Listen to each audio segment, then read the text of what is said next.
one of the people that actually attended Macia's memorial service in Johannesburg was Miss Gracia Macia.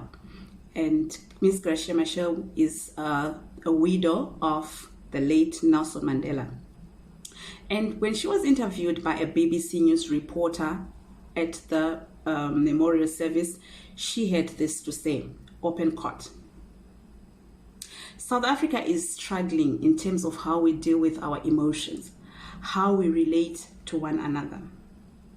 The level of anger, the level of aggression, the level of violence in which we relate to one another, I think it is an expression of a much deeper trouble.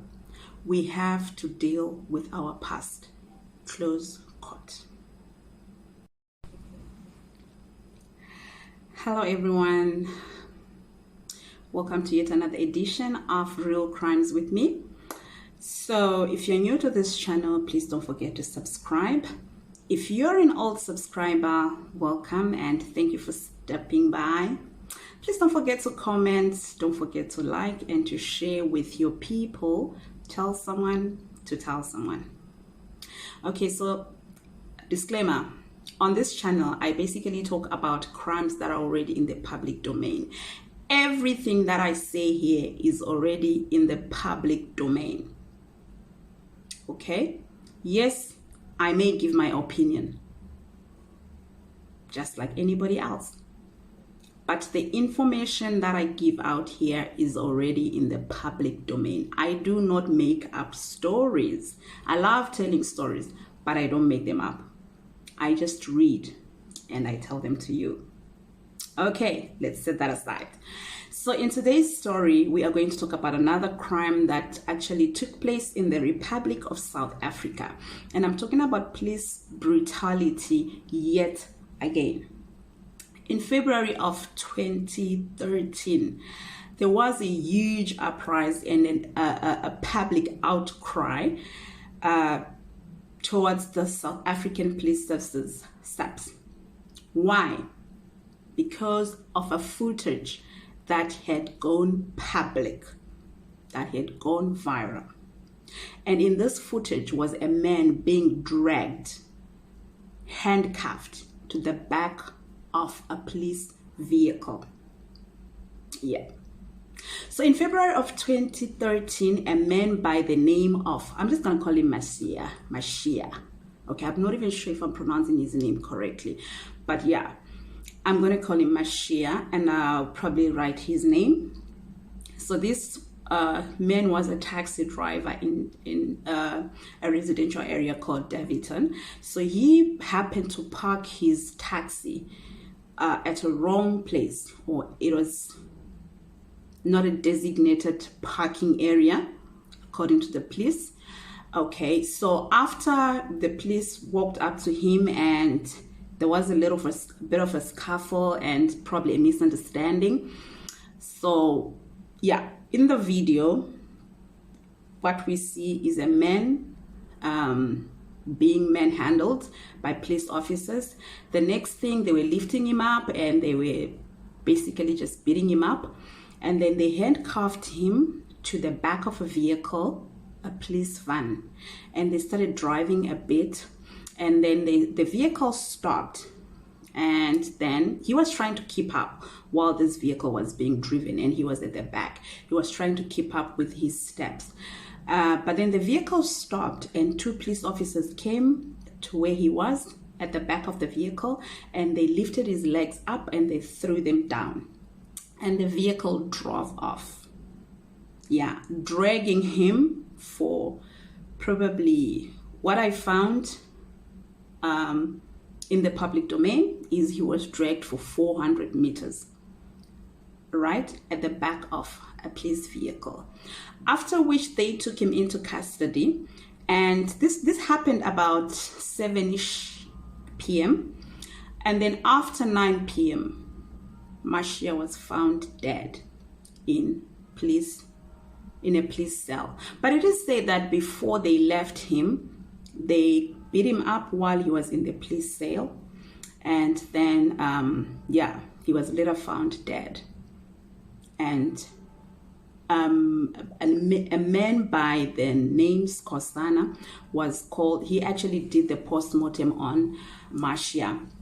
He was called to the scene, and he said when he got there, there was a lot of blood, the blood stains on the floor. There were blood stains on the walls, and also Macia didn't have his pants on, and he had bruises around his private parts. Now, before we even knew that Macia had died, we actually had seen the footage of police officers dragging a man at the back of their vehicle. Then the next thing we heard was that Macia had actually died. Now, people were not very happy about it. People were not pleased. People, spoke out, because this was also after police officers had killed 34 miners in Marikana the previous August. So yeah, people still had that in mind, and now this again, police brutality. So yeah, people actually spoke out. People had a lot to say. So the 9 police officers that were involved, people called out that people called for them to be suspended and to be investigated and to be arrested, and all sorts of, people had a lot to say. People were not happy. There were protests. Yeah, there were placards being, there was toy-toying. Okay. Rightfully so. Like, this is police brutality. We shouldn't be tolerating this. These are the people that should be protecting us. These are the people that we should be feeling safe around. But anyway, some people that actually voiced their concerns about this particular incident were the former president, Jacob Zuma, who said it was unacceptable and it was brutal, it was violent. Amnesty International also spoke about their concerns, and they said that from a period of April 2011 to sometime in 2012, they had already received a total of 720 deaths in police custody in South Africa alone. That spoke a lot about how accused are being treated in custody in South African police cells. So the other people that also spoke were Gracia Machel, the former president, the widow of the former president Nelson Mandela, and she actually attended his memorial service. One of the people that actually attended Macia's memorial service in Johannesburg was Miss Gracia Machel. And Miss Gracia Machel is a widow of the late Nelson Mandela. And when she was interviewed by a BBC News reporter at the memorial service, she had this to say, open court. South Africa is struggling in terms of how we deal with our emotions, how we relate to one another. The level of anger, the level of aggression, the level of violence in which we relate to one another, I think it is an expression of a much deeper trouble. We have to deal with our past. Close quote. So the memorial service was done in Johannesburg, and obviously the body was taken home. But there was a footage that I once saw of people from his home or his family members, the elderly, going to the police cell where he had died to collect his spirit. That's actually, that's a normal African thing to do, right? In most cultures, actually, people do that. But that actually said that it made people think, oh my God, these police officers are so in trouble. This is Mozambique, guys. This is Mozambique we are talking about. These people are so in trouble. They are going to do stuff, and African magic and everything. But anyway, I don't think we really needed African magic there, because evidence was there in the form of a video footage. So eventually, the 9 police officers were arrested and they were brought to court. Now, when they were being asked why they had done what they had done and everything, they tried to obviously justify what they had done, which like normal people would not justify. But yeah, these are people that are worried because they were being charged with murder. And yeah, that's something that is not that's not a light charge. Yeah, so in court things came out. Things came out, like one of the police officers was said to be actually someone who was on bail for attempted murder.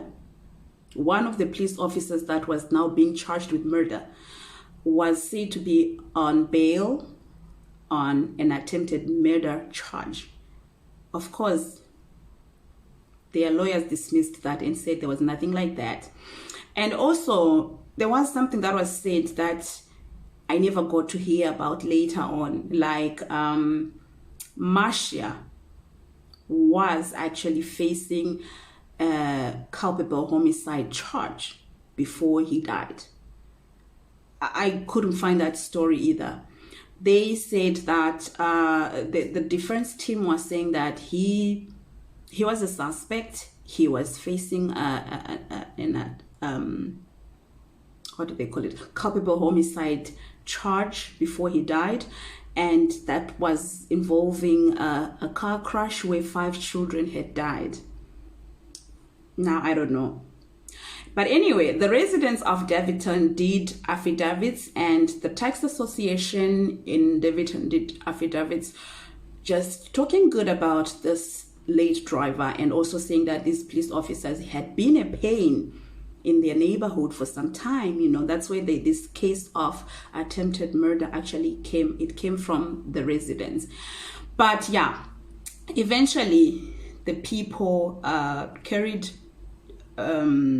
Macia's body home. There is actually a very sad photo that I saw of his son wiping tears off his wife, like his mom. It's just a sad photo, actually. It's really sad. But yeah, eventually the man was taken home and he was buried. So what happened to the 9 police officers? One was acquitted, but the other 8 were found guilty of murder, and they were sentenced to 15 years in prison each. And during sentencing, the police officer, the magistrate, or the judge who did the case, actually had a lot to say. Like, he really wasn't happy with what the police had been doing. He relied mostly on the video footage as well as the autopsy report from Dr. Skosana, who said that he died from a lot of soft tissue damage and a lack of oxygen. So the soft tissue damage had been done while he was being dragged. He was being dragged around, and also a lack of oxygen. Now, we don't even know what happened to him while he was now in the police cell, where they found him without his pants on. What happened? Yeah, and the Dr. Skosana said that he also had bruises around his genitals. So we don't know what else happened to him. So in sentencing, the judge described what the police had done as barbaric. Yeah. He said, open court, the continuous conduct of the accused concerning the injuries on the deceased was barbaric and totally inexplicable.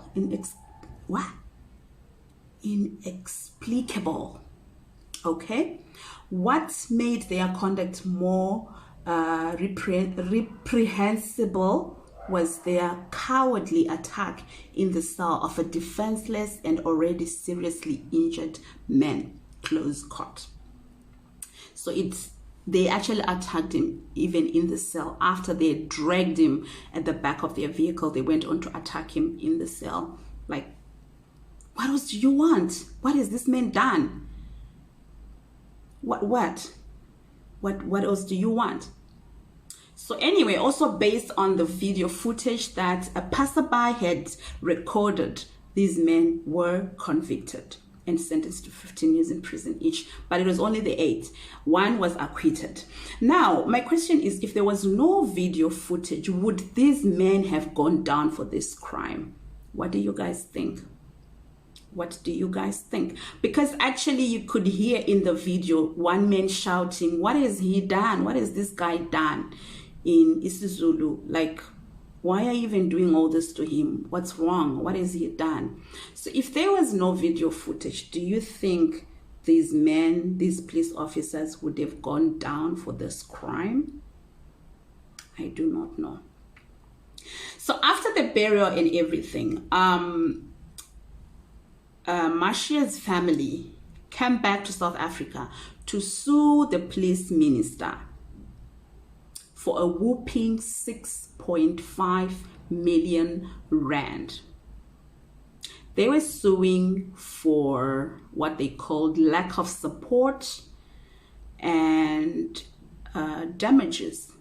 So now they said they were entirely depending on Macia as their breadwinner. Now that the police have taken away their breadwinner, they surely deserve some kind of compensation. Of course, we can never compensate for life, but they needed the police to take care of them because they had taken away their breadwinner. The last I read about it was that today is the day that they're going to get the judgment. Today is the day, but I never saw the judgment anyway. You know, I don't know if they won the case or if they got some kind of, you know, I don't know if they got anything. Because initially, before they sued the police minister, there were negotiations to have out-of-court settlement. I'm not sure how much the police minister was offering them, but they were not happy with the figures. So they said, oh, let's meet in court. Let the courts decide. We want 6.5 million rand. Because it is said that he had 3 children, and so each child was supposed to get 1 million rand so that it can see that child through school and to just take care of the children. And there was money for his parents, and his parents were supposed to be getting 1 million each. Yeah. So the rest of the money was for his wife. Okay, I'm not sure if they were able to actually how that case was finalized, but indeed it was finalized. But I don't know how much they were able to get from that, and if they got anything at all. Of course, no amount of money can ever replace somebody's life. No amount of money can ever bring anybody to life. But just to know that, okay, fine, you took away our breadwinner, and you've given us something to take care of ourselves. It doesn't bring happiness, but it brings a bit of comfort. It makes life easier, if you understand what I mean. I'm not saying that there's any amount of money that can be attached to life. Nah. They were happy with him as a taxi driver, sending whatever he was sending to them and taking care of the family. That was okay. Why did they have to kill him? Why did they have to kill him? Just, again, another case of police brutality.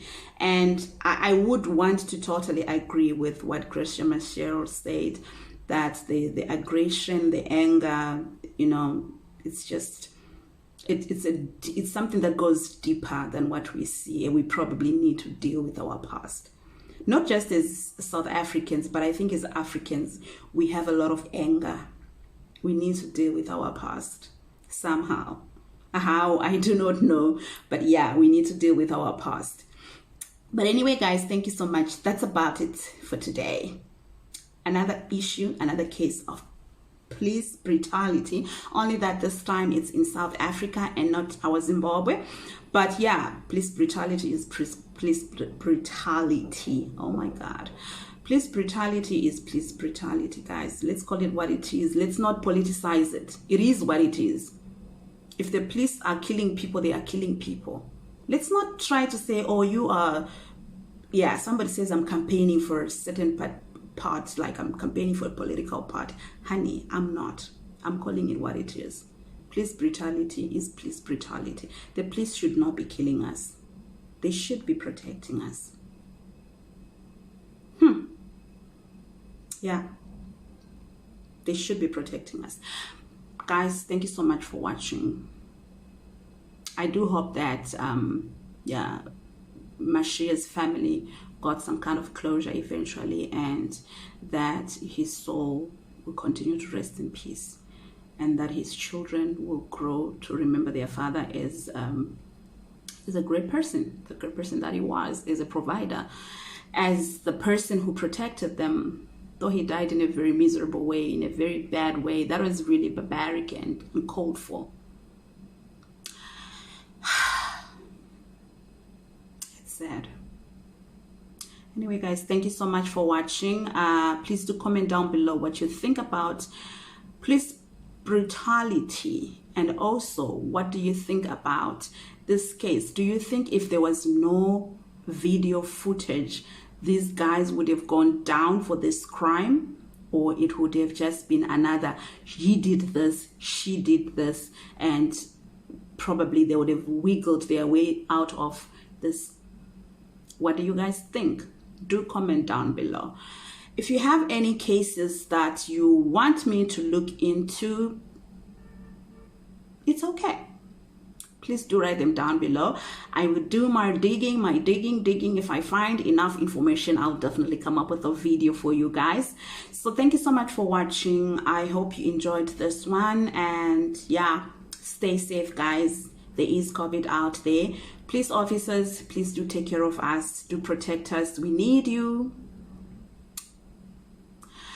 If you are somewhere where there is COVID, like where the cases are rising, please do take care of yourselves. There is COVID out there. Protect your families. Do what you need to do to protect your families, to protect yourselves. I am one person who tries my best to protect myself, including teaching in a mask. I'm protecting my students and I'm protecting myself. It is what it is. Yay. In the meantime, guys, stay blessed. Stay safe. Stay away from crime. If you do crime, there's a huge chance that you will do the time. Goodbye.